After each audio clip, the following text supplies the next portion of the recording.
Good day, this is Nation's Voice Tower. My name is Angelo, your anchor, and I'm here with the updates for today.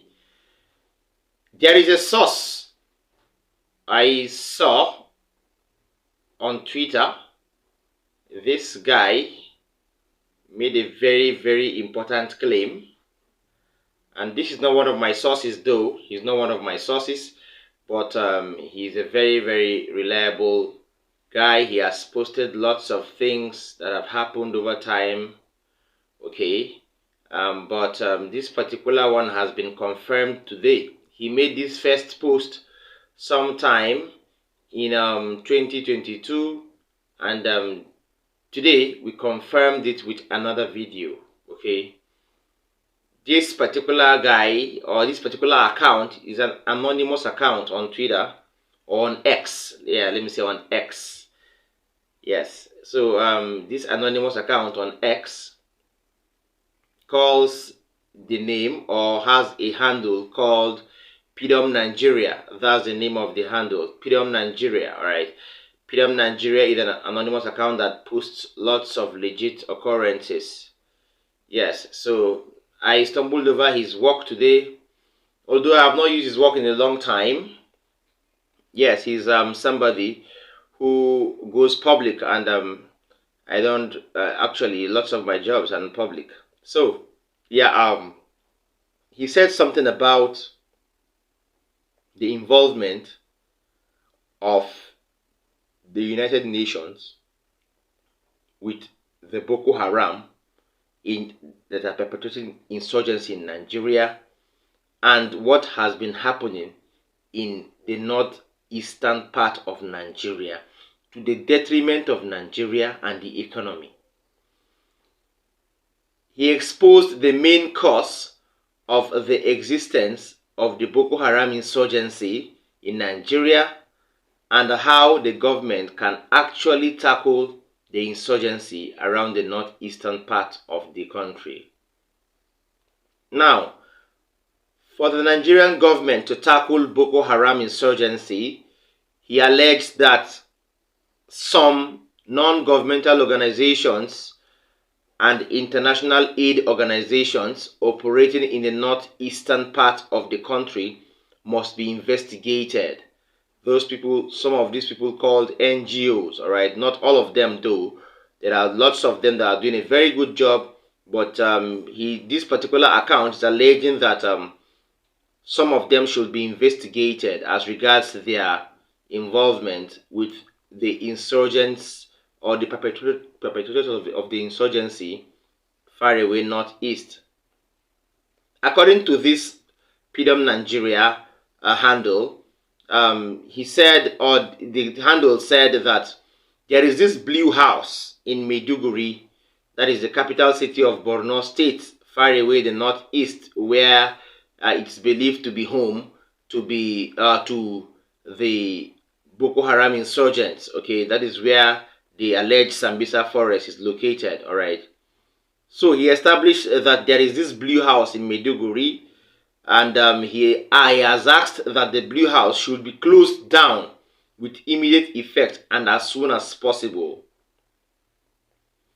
He alleged that the weapons that are brought in for the use of the insurgents are kept in this blue house, and it is in this blue house that lots of plans are being hatched as regards the insurgency. All right, the photos on your screen are photos of alleged ammunitions and other equipments, war equipments that were allegedly sent to the Boko Haram insurgents by a particular non-governmental organization. All right, if you look closely, you will see that these are ammunitions, live ammunitions. All right, so he has called on the general public and those involved to quickly investigate lots of non-governmental organizations, NGOs, okay, because he alleged that they kept supplying weapons to Boko Haram in exchange of protection and in exchange of access to Boko Haram controlled territories. That was why lots of few of these NGOs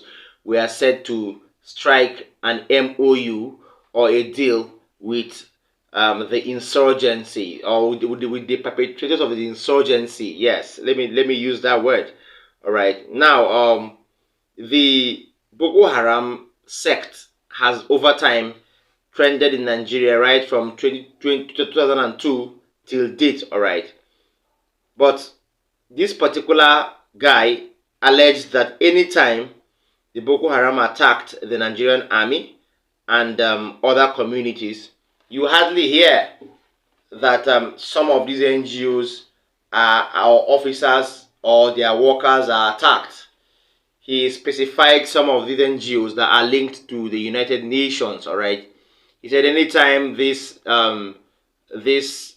people or these Boko Haram people attack, they hardly attack these NGOs that are actually under investigation, okay? But soldiers will be killed and innocent people too will lose their lives. According to him, the Blue House in Maiduguri is in far away the northeastern part of Nigeria, but blacks are not allegedly allowed in. This is where the insurgency is being fueled by foreigners, according to this PDOM Nigeria account. Now, he alleged further that the governor of Borno State, Governor Babagana Zulum Umaru, tried to shut that Blue House down, but came under heavy pressure from people at the high places or people from the top. I am quoting that account now. He furthermore alleged that the Nigerian army has arrested lots of foreigners supplying weapons to the Boko Haram insurgents. Severally, but those sort of news hardly get to the press because it is usually swept under the carpet and those people involved are released afterwards. Furthermore, he alleged that the few non-governmental organizations that fuel the war around these areas in Maiduguri have an ulterior motive because he believes that they have their eyes on lots of mineral resources that are found in some of these communities far away the northeast of Nigeria. Okay, yes, I'm going to show you a video that he posted today to confirm that post in 2022. Okay, this video has a story happening in Democratic Republic of Congo where the United Nations were seen, instead of being the non-governmental organizations inclined or affiliated to the United Nations as usual. These people used the United Nations lorry and the United Nations van and packed lots of resources from the Democratic Republic of Congo. They specifically packed gold in different ounces, trying to take it away from DR Congo, okay? If not because of the intervention of, let's say, maybe God. Yeah, it's God, because that car had an accident and the van, turned over, and here was, gold in different ounces being taken away from DR Congo by the United Nations in their own van. That means they were not actually helping these people find succor, find solace, build back their communities, but they were actually involved in a shady deal with the perpetrators of that war in order to, increase the number of refugees so that more funds could come in and they could buy time for themselves to, to cut away with the gold resources of DR Congo. Next video is that of the expose that showed the accident scene of the UN vehicle that was planning to cut away with lots of gold from DR Congo. Stay tuned. More details after this break. This one here, I don't know how I'm going to talk you though. This one here don't scatter my head. My Nigerian people, where you're there? My Ivorian people, my French people, tout le monde venez ici. My Liberian people, you come here. I don't know how to talk this one here. Remember a few days ago, I did a video of Sudan, and I talked about the refugee casualty and how the UN wasn't doing much. This is what happened in DRC Congo. These UN peacekeepers are sent by the puppet master, the West. They create this conflict in different countries around the continent where a lot of resources are. I talk about this a lot of time on my TikTok. Create all the terrorist fashion group. Once the country is running helter scatter, they have these people come in as UN peacekeeper. Don't know that the poor citizen of the country do not know that these guys are the real terrorists. UN peacekeeper. So this guy here, he's the car you see was a UN how you call it, the tank leaving one of the most strategic area in DRC, because DRC been going through a lot of fighting, uproar, riot, and they were fighting the UN to leave the country because these guys went as peacekeeper into DRC but started causing more problem in the country. It was chaotic. A lot of citizens from DRC got killed. So many of them were arrested, were forcefully put to jail. But unfortunately for the UN driver, he was leaving a very strategic location that was under an intensified riot and violence. While leaving that area, the people didn't even know what was going on. This guy had a whole tank full with gold.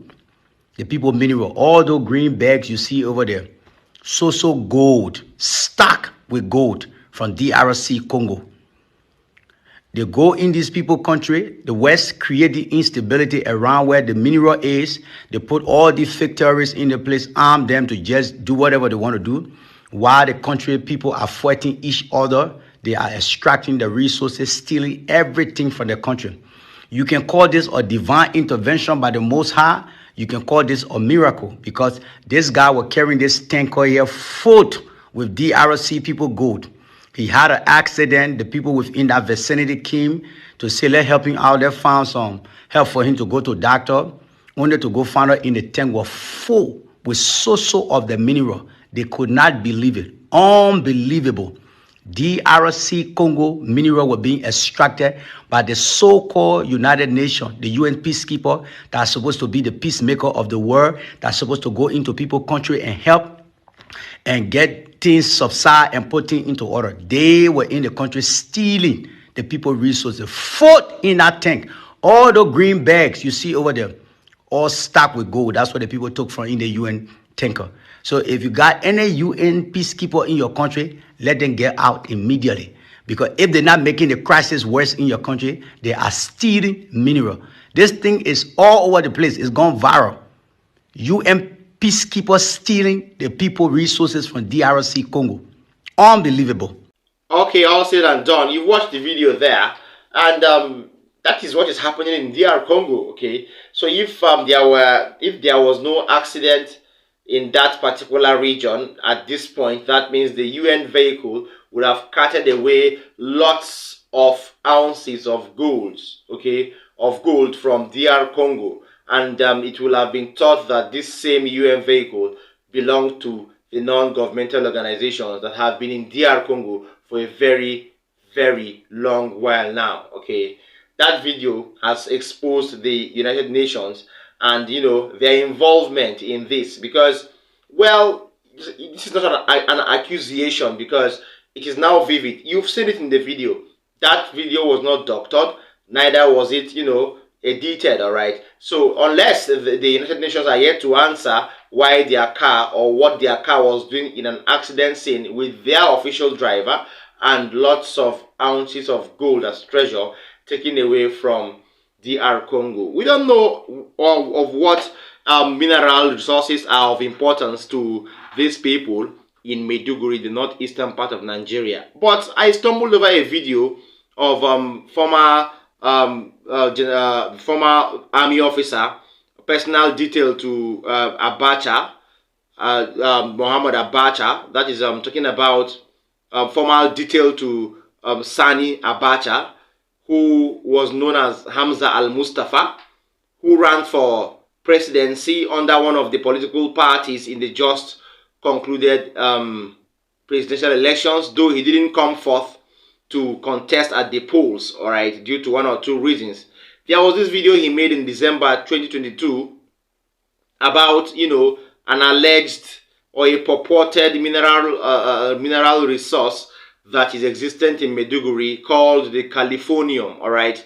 And right now, by my check, Californium, a gram, goes for, goes for close to $29 million, all right? That's lots of money in Nigerian currency. But there were controversies over whether or not there was Californium in Maiduguri. Lots of, bloggers, lots of mainstream media agents went down to do lots of analysis and investigation and scrutiny, and found out that from their analysis, there is nothing like Californium in Maiduguri, all right? And that means finding the statements of Hamza Al-Mustafa fake, okay, and false, all right? But I will still show you that video because I feel there is a scintilla, there is a small epitome of truth in whatever Hamza Al-Mustafa was saying.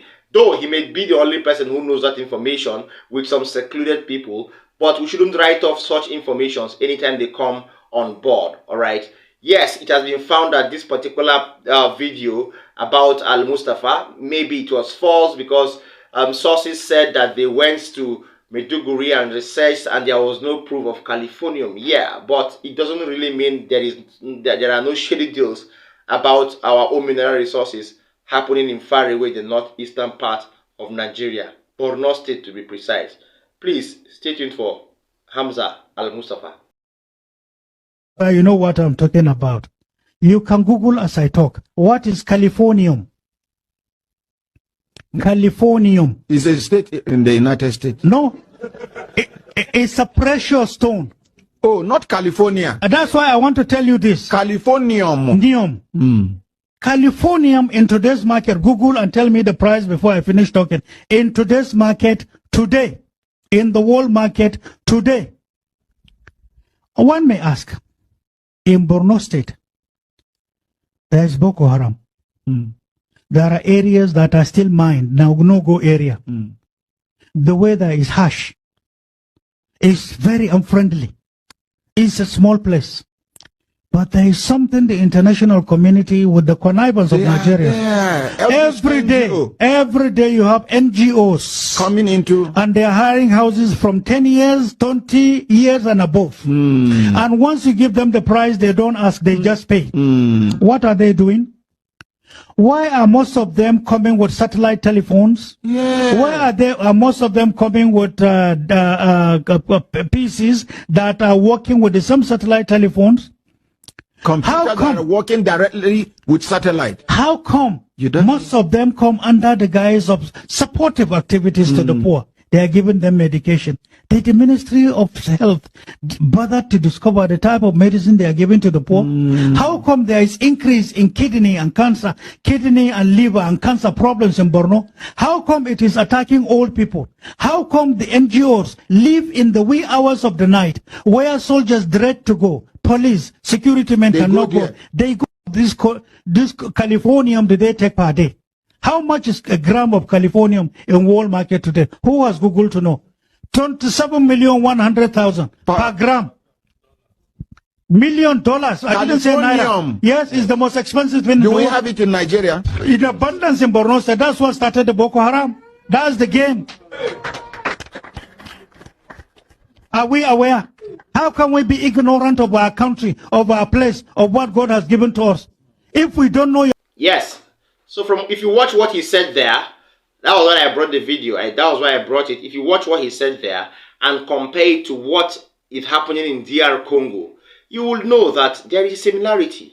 There is a bit similarity. It's just that maybe in our case, we've not seen anybody, and although people have flagged down the video lots of times, but I decided to bring the comparison so that you will understand that yes, the African countries are being usurped and are being, misused, and their resources are being misplaced by some of these Western countries who come to our own soil under the pretext of giving us succor and giving us a sort of standard living or a standard and comfortable sort of life. All right. Now, next on my updates, I think finally, I have presidential candidate of the People Democratic Party, Atiku Abubakar, in a speech when a PDP group paid him solidarity visit. He was talking about the demise of one of his close associates in that video. And you know what? Atiku Abubakar wept. That was what made my attention more focused on this video. So this man can also cry. Please stay tuned for Atiku Abubakar. And we are still together.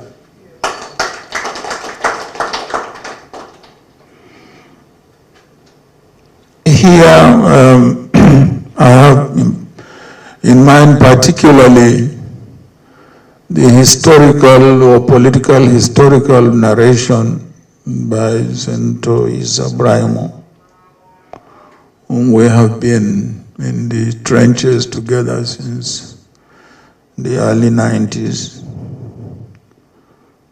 up to today. But I happen to have started my relationship with my late brother Ezomo even before starting my political career. So I don't consider him a friend, I consider him a brother.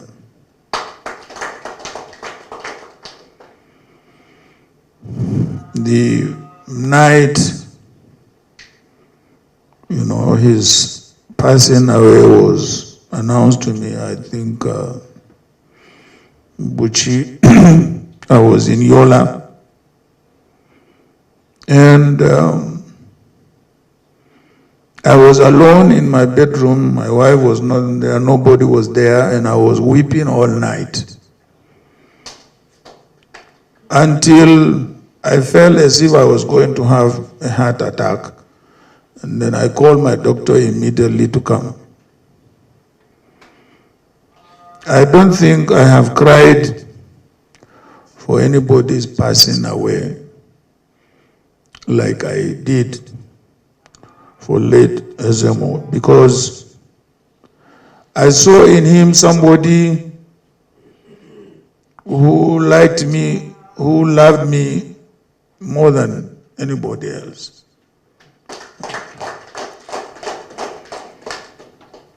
So let me commend you and pay tribute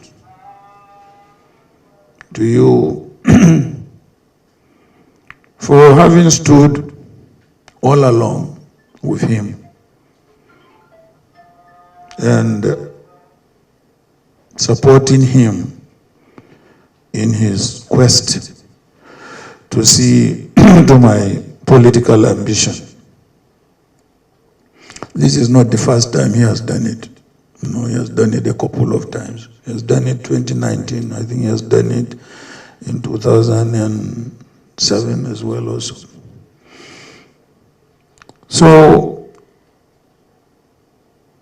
let me individually and collectively thank you for staying together. Because if there is anything that brings about dispersal of people or human beings, is the loss of a leader, of a friend, or a supporter. But the fact that you have remained intact even after his demise is commendable, and I pay tribute to you. And I consider you honest and loyal friends and supporters of Ezemo. So will I consider you as loyal and dedicated friends to me as well.